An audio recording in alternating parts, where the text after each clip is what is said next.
ಮಲೇಂದ್ರ ಶಿವಾಚಾರ್ಯರಲ್ಲಿ ಅನಂತ ಭಕ್ತಿಯ ಪ್ರಣಾಮಗಳನ್ನು ಸಮರ್ಪಣೆಯನ್ನು ಮಾಡಿ ತಮಗೆಲ್ಲ ಒಂದು ಸಂತೋಷ ವಿಷಯ ಹೇಳುವುದಾದರೆ 2025-26ನೇ ಸಾಲಿನ PUC ಫಲಿತಾಂಶ ಗಮನಿಸಿದರೆ ಕಲಬುರಗಿ ಜಿಲ್ಲೆಯ ಟಾಪ್ 30 ವಿದ್ಯಾರ್ಥಿಗಳ ಪಟ್ಟಿಯಲ್ಲಿ 14 ವಿದ್ಯಾರ್ಥಿಗಳು ನಮ್ಮ ತಾಲೂಕಿನವರಾಗಿದ್ದು ಸಂತಸದ ವಿಷಯ.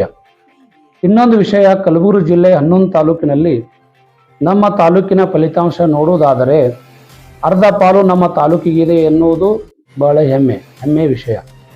ಇದಕ್ಕೆ ನಮ್ಮ ತಾಲೂಕಿನ ಎಲ್ಲ ಶಿಕ್ಷಣ ಸಂಸ್ಥೆಗಳು ಕಾರಣ, ನಮ್ಮ ತಾಲೂಕಿನ ಎಲ್ಲ ಪಾಲಕರು ಕೂಡ ಕಾರಣ. ಮುಂದಿನ ದಿನಮಾನಗಳಲ್ಲಿ ಈ ತಾಲೂಕಿನ ವಿದ್ಯಾರ್ಥಿಗಳು IPS IAS ಅಧಿಕಾರಿಗಳು ಆಗಲಿ ಅನ್ನೋದೇ ನಮ್ಮ ಆಶಯ. ಇನ್ನೊಂದು ವಿಷಯ ಅಂತಂದರೆ, ಒಂದು ಟೈಮ್ ಹಿಂಗಿತ್ತು, ಈ ತಾಲೂಕಿನ ಶಿಕ್ಷಣ ಗುಣಮಟ್ಟ ಭಾಳ ಕೆಳಮಟ್ಟಿತ್ತು.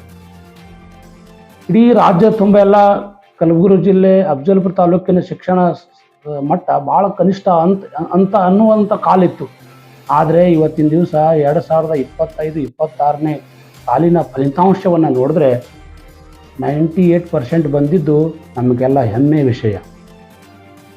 ನಾನು ದೇವರಲ್ಲಿ ಇಷ್ಟೇ ಪ್ರಾರ್ಥನೆ ಮಾಡ್ತೀನಿ, 2026-27ನೇ ಸಾಲಿನ PUC ಫಲಿತಾಂಶ ಇಡೀ ಕರ್ನಾಟಕವೇ ನೋಡುವಂತಹ ನಮ್ಮ ತಾಲೂಕು ಆಗಲಿ ಅಂತ ನಾನು ದೇವರಲ್ಲಿ ಪ್ರಾರ್ಥನೆ ಮಾಡ್ತೇನೆ.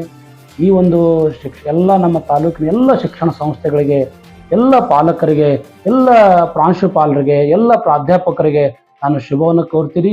ಇದೇ ರೀತಿಯೊಳಗೆ ಮಕ್ಕಳಿಗೆ ಭಾಳ ಒಳ್ಳೆಯ ಗುಣಮಟ್ಟ ಶಿಕ್ಷಣ ತಾವು ಕೂಡ್ರಿ ಅಂತ ನಾನು ತಮ್ಮಲ್ಲಿ ತಿಳಿಸುತ್ತಾ ತಮಗೆಲ್ಲ ಶುಭ ಕೋರಿ, ಈ ತಾಲೂಕಿನಲ್ಲಿ ಅನೇಕ ವಿದ್ಯಾರ್ಥಿಗಳು IAS ಅಧಿಕಾರಿ ಆಗಲಿ, IPS ಅಧಿಕಾರಿ ಆಗಲಿ, MBBS ಆಗಲಿ, ದೊಡ್ಡ ದೊಡ್ಡ ಇಂಜಿನಿಯರ್ ಆಗಲಿ ಅಂತ ನಮ್ಮ ದೇಶಕ್ಕೆ, ನಮ್ಮ ರಾಜ್ಯಕ್ಕೆ ಒಳ್ಳೆಯ ಅವರಿಂದ ಕೊಡುಗೆ ಸಿಗಲಿ ಅಂತ ನಾನು ಈ ಮುಖಾಂತರವಾಗಿ ನಾನು ತಿಳಿಸ್ತಾ ಇದ್ದೀನಿ.